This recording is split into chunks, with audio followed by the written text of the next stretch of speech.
ॐ श्री परमात्मने नमः। अथ द्वादशोऽध्यायः भक्तियोगः। अर्जुन उवाच एवं सततयुक्ताये भक्तास्त्वां पर्युभाषते येषाभ्यक्षरम् अव्यक्तं तेषां च योगवित्तमः। श्रीभगवानुवाच मय्यावेशि मनो ये मां नित्ययुक्ता उपासते शक्तया परयो वेदास्ते मे युक्ततमा मदः।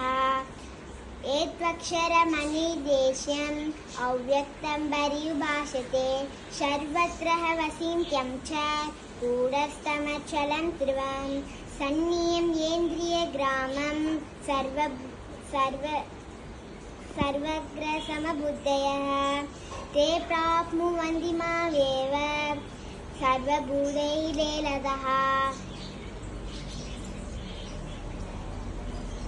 क्लेशोऽधिकतरस्तेषाम् अव्यक्तासक्तचेतसा अव्यक्ता हि करिदुःखं ते गेवद्भिरवाप्यते।